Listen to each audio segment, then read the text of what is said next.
नमस्कार दोस्तों, स्वागत है आप सभी का हमारे YouTube चैनल पर। वीडियो पसंद आए तो चैनल को लाइक करें, शेयर करें, सब्सक्राइब करें। कहानी को बीच में ना छोड़ें। कहानी के अंत तक जरूर बने रहिए। अगर आपको कहानी अच्छी लगे तो हमें कमेंट में बताएं कि आपको किस तरह की कहानी पसंद है। आज की कहानी है बकरी जो पेट भरती ही नहीं, अकबर की चुनौती। ऐसी बकरी लाओ जिसका पेट भरा हो। गजब कहानी, बीरबल और वो लालची बकरी।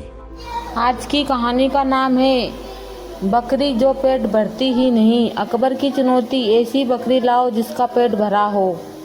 मुगल सल्तनत के सुनहरे दिनों में शहंशाह अकबर अक्सर अपनी प्रजा और दरबारियों की बुद्धि की परीक्षा लेते रहते थे। एक शाम अकबर को अपने शाही बाग में टहल रहे थे। उनके साथ बीरबल भी थे। ठंडी हवा चल रही थी और चारों ओर हरियाली थी। तभी अकबर की नज़र एक बकरी पर पड़ी जो बड़े मज़े से घास चर रही थी। अकबर ने गौर किया कि वह बकरी सुबह से चर रही थी, लेकिन उसका मुंह रुक ही नहीं रहा था। अकबर के मन में एक शरारती और पेचीदा सवाल उठा। उन्होंने बीरबल से कहा, बीरबल, मैंने सुना है कि इंसान का पेट कभी नहीं भरता, लेकिन क्या यह जानवर पर भी लागू होता है? देखो, इस बकरी को यहाँ सुबह से खा रही है। क्या दुनिया में कोई ऐसी बकरी हो सकती है जिसका पेट पूरी तरह भर जाए और बाघ खाना छोड़ दे?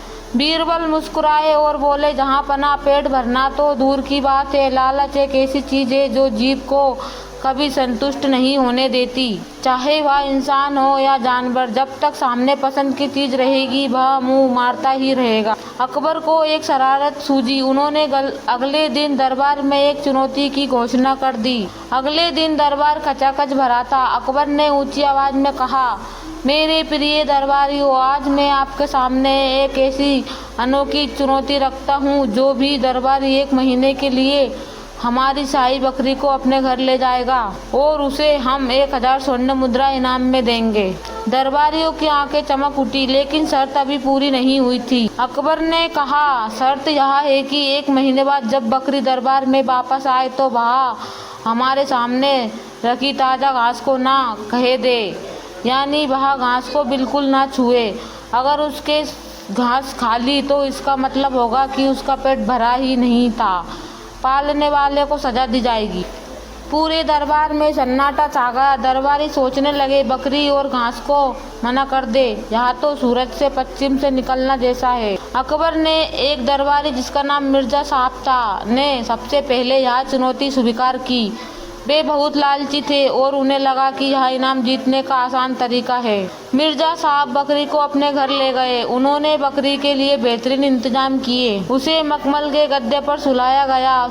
सुबह उसे काजू बादाम खिलाए जाते थे, दोपहर को ताज़ा हरी सब्जियां और शाम को रसीले फल। मिर्जा साहब खुद खड़े होकर उसे खिलाते थे। उन्होंने सोचा, अगर मैं इसे इतना खिला दूंगा कि इसके गले तक खाना आ जाए तो यह घास की तरफ देखेगी भी नहीं। 1 महीना बीत गया। मिर्जा साहब बड़े आत्मविश्वास के साथ बकरी को लेकर दरबार पहुंचे। बकरी काफ़ी मोटी हो गई थी और चल भी मुश्किल से पा रही थी। अकबर ने मुस्कुराते हुए कहा, मिर्जा साहब, क्या बकरी का पेट भर गया है? मिर्जा साहब गर्व से बोले, जहाँ पना मैंने इतना खिलाया है कि अब यह एक पत्ता भी नहीं खाएगी। अकबर ने सेवकों को इशारा किया। सेवक ताज़ा हरी और खुशबूदार घास का एक गट्टर लेकर आया और बकरी के सामने रख दिया। जैसे ही बकरी ने घास देखी उसने एक पल भी नहीं गवाया और तुरंत घास पर झपटा मार दिया। वह ऐसे खाने लगी जैसे उसने सदियों से कुछ नहीं खाया हो। मिर्जा साहब का चेहरा उतर गया। अकबर ने उन्हें सजा के तौर पर जुर्माना लगाया। इसके बाद कई अन्य दरबारियों ने भी यह कोशिश की, पर सबका हश्र वही हुआ। बकरी हर बार घास देखते ही उसे खा लेती थी। अंत में अकबर ने बीरबल की ओर देखा और कहा, क्यों बीरबल, क्या तुम यहाँ कर सकते हो या फिर हमें मान लेना चाहिए कि यह नामुमकिन है? बीरबल ने मुस्कुरा कर कहा, जहाँ पना मैं यहाँ चुनौती स्वीकार करता हूँ। मुझे बस 1 महीना और एक लाठी दे दीजिए। सब हैरान थे। बीरबल को अपने साथ ले गए। दरबारी आपस में कानाफूसी करने लगे। मिर्जा साहब ने इसे बादाम खिलाए फिर भी यह नहीं मानी। अब बीरबल इसे लाठी खिलाकर कैसे मना लेंगे। बीरबल बकरी को लेकर अपने घर गए। उन्होंने बकरी को भूखा नहीं रखा बल्कि उसे अच्छी घास और दाना खिलाया। लेकिन उन्होंने एक अनोखा तरीका अपनाया। जैसे ही बकरी घास खाने के लिए अपना मुंह खोलती, बीरबल जोर से चिल्लाते और उसके मुंह पर धीरे से एक छोटी लकड़ी मार देते। बकरी डर के जाती और पीछे हट जाती। थोड़ी देर बाद जब वह फिर से घास की ओर बढ़ती, बीरबल फिर उसे टोकते हुए लकड़ी से डराते। पूरा 1 महीना तक बीरबल ने यही सिलसिला जारी रखा। जब भी बकरी के सामने उसकी बेहतरीन सबसे पसंदीदा चीज आती, वह उसे खाने के लिए चलती। बीरबल उसे सजा का डर दिखाते। धीरे धीरे बकरी के दिमाग में यह बात बैठ गई कि जैसे ही मैं घास की तरफ मुंह बढ़ाती हूँ, मुझे मार पड़ती है। बकरी के लिए अब घास भोजन नहीं बल्कि सजा का प्रतीक बन गई थी। वह भूखी तो थी, लेकिन डर उसके लालच से कहीं ज़्यादा बड़ा हो चुका था। 1 महीना पूरा हुआ। पूरा आगरा शहर यह देखने के लिए इकट्ठा हुआ था कि बीरबल इस नामुमकिन काम को मुमकिन कर पाएंगे। अकबर अपने सिंहासन पर बैठे थे। बीरबल बकरी के साथ दरबार में दाखिल हुए। बकरी बिल्कुल सामान्य दिख रही थी, ना बहुत मोटी ना बहुत दुबली। अकबर ने पूछा, बीरबल क्या इस बकरी का पेट भर चुका है? बीरबल ने विनम्रता से कहा, जहाँ पना यह बकरी अब इतनी संतुष्ट है कि इसके सामने आप दुनिया की सबसे बेहतरीन घास डाल कर देख ले, यह उसे छुएगी तक नहीं। अकबर ने वजीर को इशारा किया। इस बार शाहीबाग से सबसे ताज़ा मखमली और हरी घास मंगवाई गई। घास की खुशबू इतनी थी कि पूरे दरबार में फैल गई। वजीर ने कहा, वाह, घास बकरी के बिल्कुल करीब रख दी। सबकी सांसें थमी हुई थी। बकरी ने घास को देखा। जैसे ही उसने घास की देखी, उसे बीरबल की वो लाठी याद आ गई। वह पूरी तरह कांपने लगी और उसने अपना मुंह दूसरी तरफ घुमा लिया। अकबर को यकीन नहीं हुआ। उन्होंने सोचा शायद बीरबल को बकरी को यह घास पसंद नहीं आई। उन्होंने ताज़ा चने की दाल मंगवाई। बकरी ने उसे भी देखते ही अपनी आंख फेर ली। अकबर ने खुद अपने हाथों से उसे एक सेब खिलाने की कोशिश की, लेकिन बकरी डर के मारे 2 कदम पीछे हट गई। अकबर हैरान और प्रसन्न थे। उन्होंने कहा, अद्भुत बीरबल, तुमने यह चमत्कार कैसे किया? क्या तुमने इसे कोई जादू टोना खिला दिया है? बीरबल ने हंसते हुए जवाब दिया, नहीं जहाँपनाह, यहाँ कोई जादू नहीं बल्कि आदत और डर का सबक है। मैंने इसे यहाँ सिखाया कि लालच का अंजाम बुरा होता है। बाकी दरबारियों ने इसे केवल भोजन दिया, जिससे इसका लालच और बढ़ता गया, लेकिन मैंने इसे भोजन के साथ साथ अनुशासन की लाठी दिखाई। अब इसके सामने भोजन है, लेकिन इसके मन में उस लालच से बड़ा डर बैठा है। जिसका डर बड़ा होता है, उसका पेट अपने आप भरा हुआ महसूस होता है। अकबर बीरबल की इस चतुराई पर लोटपोट होकर हंसने लगे। उन्होंने बीरबल को वादे के मुताबिक 1000 स्वर्ण मुद्राएं और एक कीमती रत्न जड़ित कटा उपहार में दिया। अनुशासन की शक्ति। केवल सुविधाओं से कोई संतुष्ट नहीं होता। जीवन में अनुशासन होना बहुत जरूरी है, वरना इंसान या जानवर का लालच कभी खत्म नहीं होता। इंसान का दिमाग तभी काम करता है जब उसे पता हो कि गलत कदम उठाने पर उसे सजा मिलेगी। बीरबल ने बकरी को मनोवैज्ञानिक को समझा और उसे कंडीशन किया।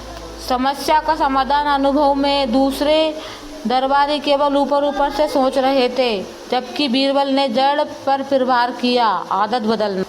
बीरबल ने एक बार फिर साबित कर दिया कि अक्ल बड़ी होती है या भैंस, या इस केस में बकरी। जहां दुनिया के महंगे बादाम नहीं खाए, वहां आज की कहानी है फारस का व्यापारी और अदृश्यकालीन बीरबल की एक अनूठी जीत। मुगलिया सल्तनत की शान उन दिनों आसान छू रही थी। शहंशाह अकबर के दरबार में न केवल भारत बल्कि ईरान, तुर्की, फारस और चीन से भी व्यापारी अपनी नायाब चीजें लेकर आते थे। एक दिन दरबार में एक विदेशी व्यापारी दाखिल हुआ।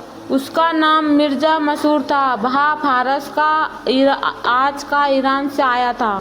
मिर्जा का पहनावा बहुत कीमती था। उसने रेशमी चोगा पहना था और उसकी आंखों में एक ऐसी चमक थी जो किसी को भी सम्मोहित कर सकती थी। उसके साथ 4 मजदूर थे जिन्होंने एक बहुत बड़ा और भारी मखमली संदूक उठा रखा था। मिर्जा ने झुककर अकबर को सलाम किया। शहंशाह ए हिंद, मैं फारस के सुल्तान के खास बुनकरों की एक ऐसी नायाब चीज लेकर आया हूँ जिसे देखने के लिए देवदूत भी तरसते हैं। यह एक ऐसी तिलस्मी कालीन, जादुई कालीन है। अकबर ने उत्सुकता से पूछा, मिर्जा, हमने पारस के कालीनों की बहुत तारीफ सुनी है, जरा इसकी नुमाइश प्रदर्शन करो, इसमें क्या जादू है। मिर्जा ने एक गहरी सांस ली और बड़े रहस्यमय अंदाज में कहा, जहाँ पन्ना, यहाँ कालीन साधारण धागों से नहीं बल्कि रूहानी रोशनी से बना है।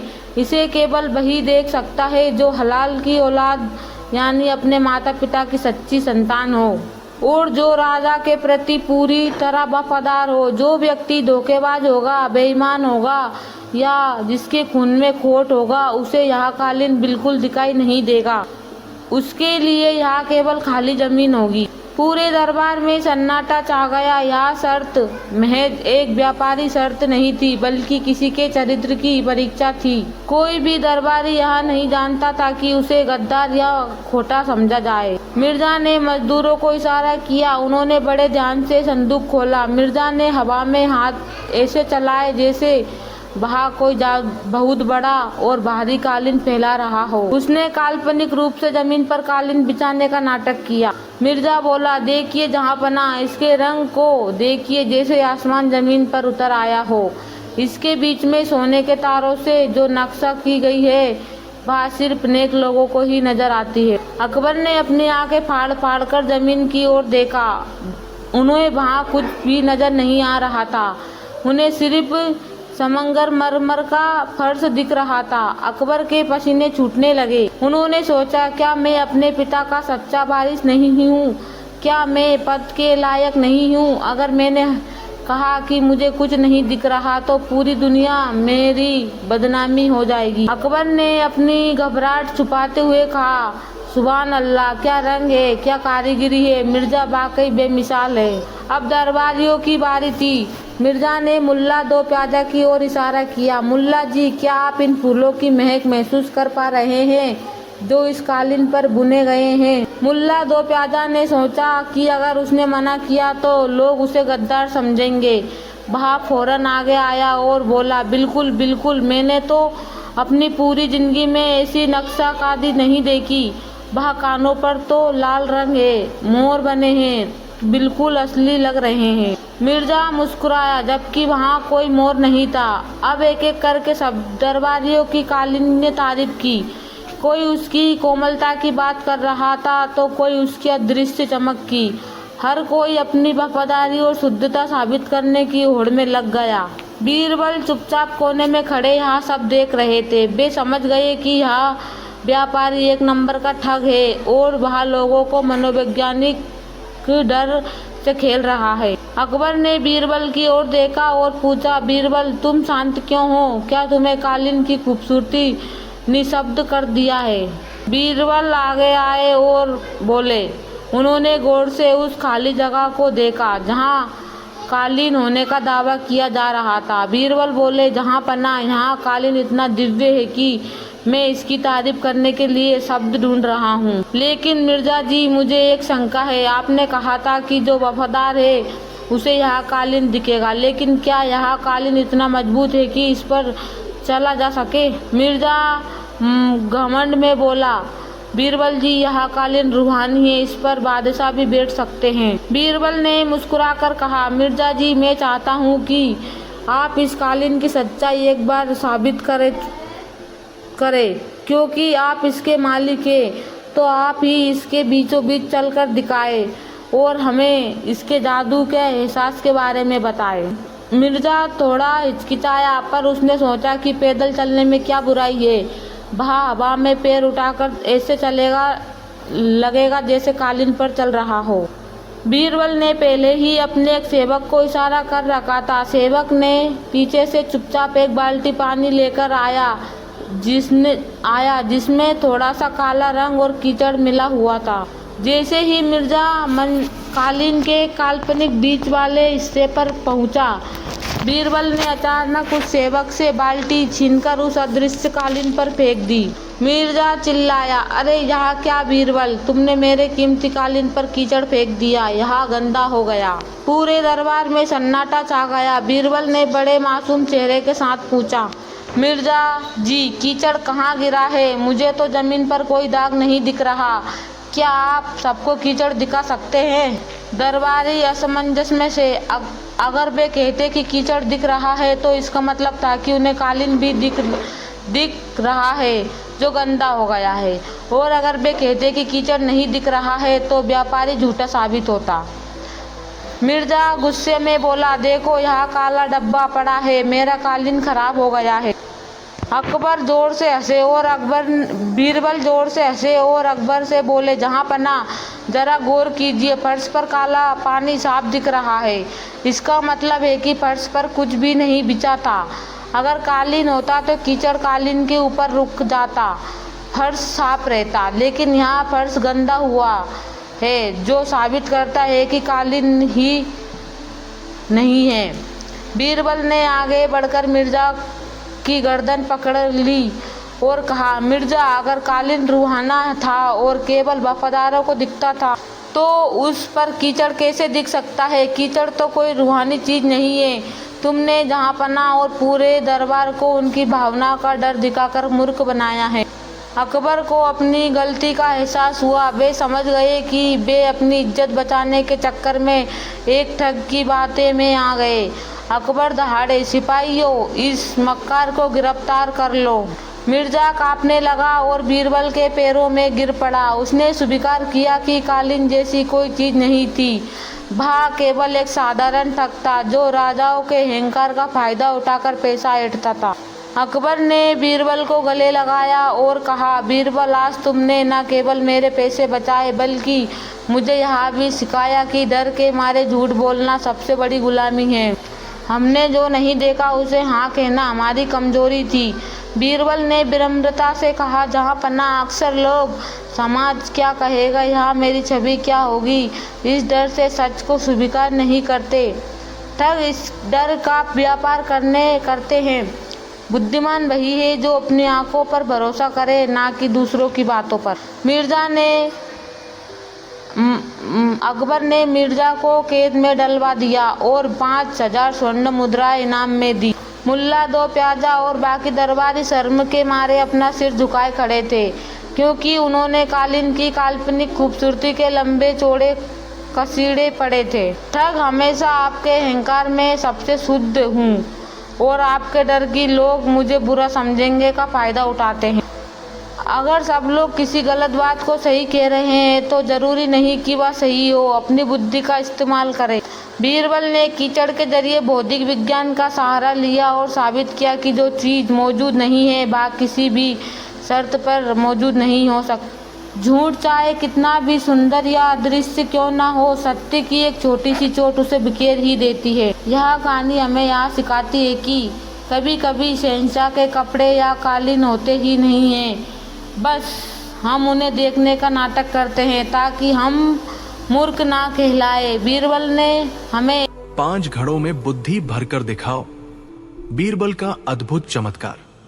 मुगलिया सल्तनत के सुनहरे दौर में आगरा का दरबार अपनी शानो शौकत और बीरबल की चतुराई के लिए पूरी दुनिया में मशहूर था।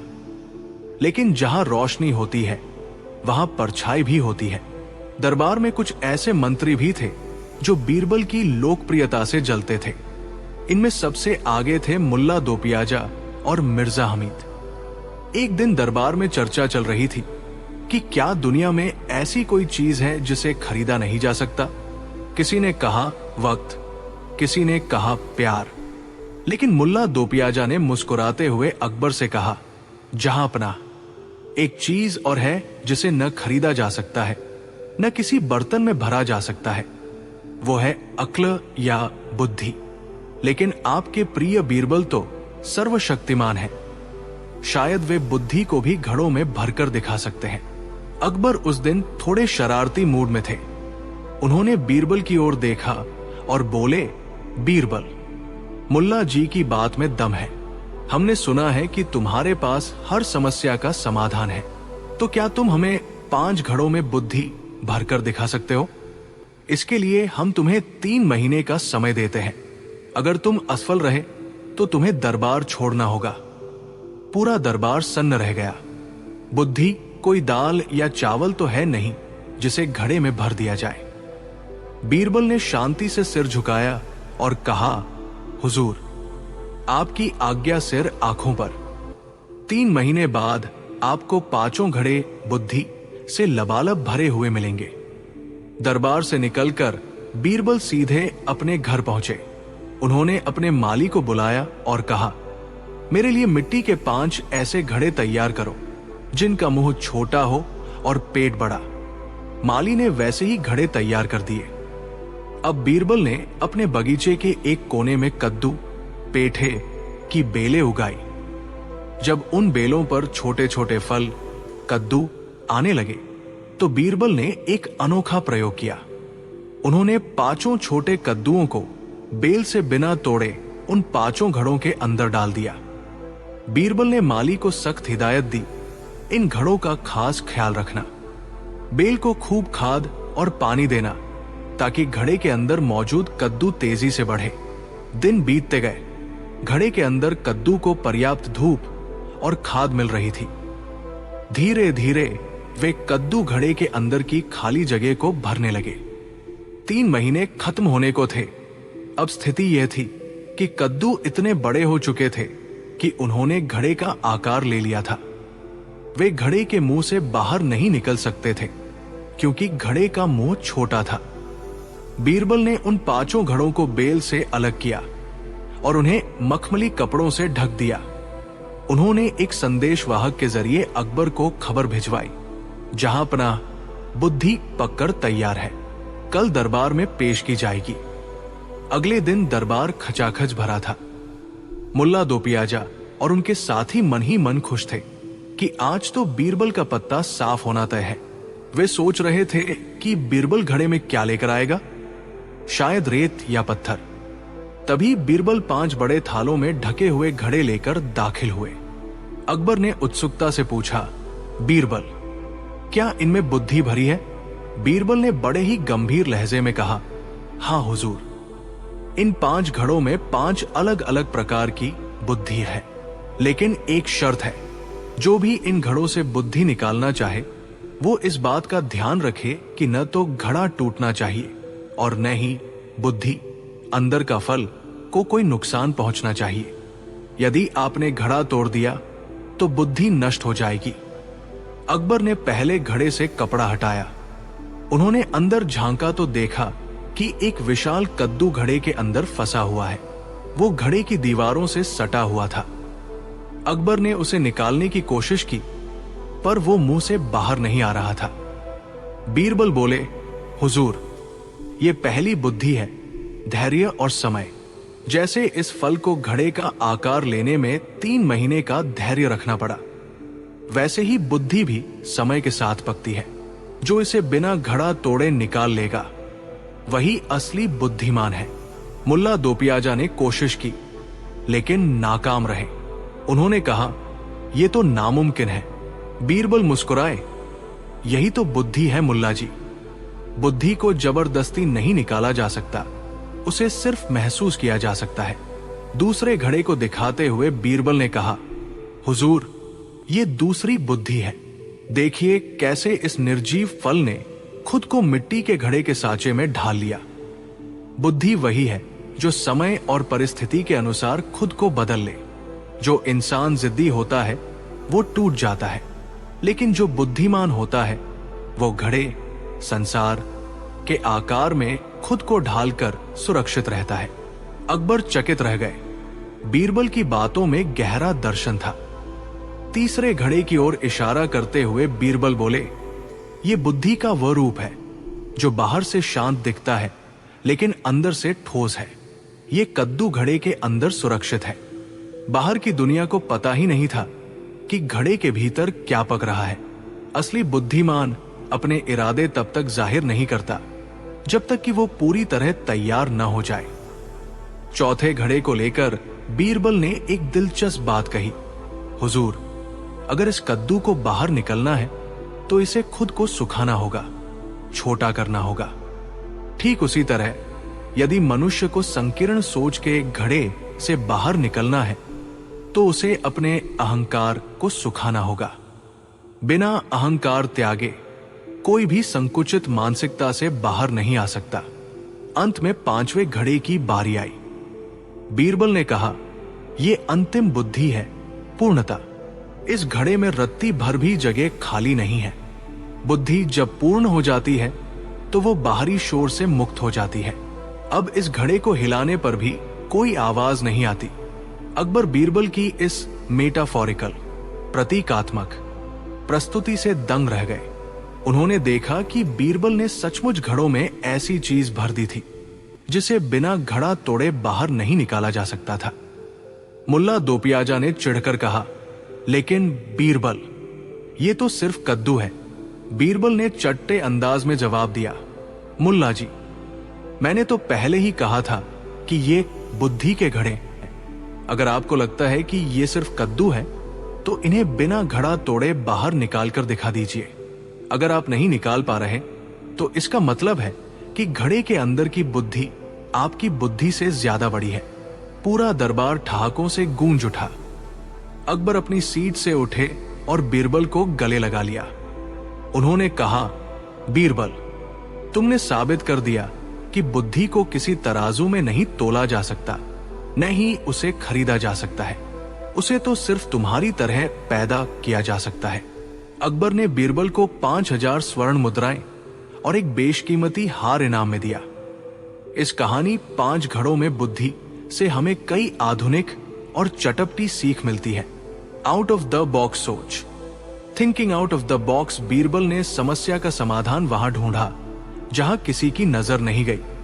जब दुनिया घड़े में अमूर्त बुद्धि ढूंढ रही थी, बीरबल ने प्रकृति का सहारा लिया, परिस्थिति के साथ तालमेल।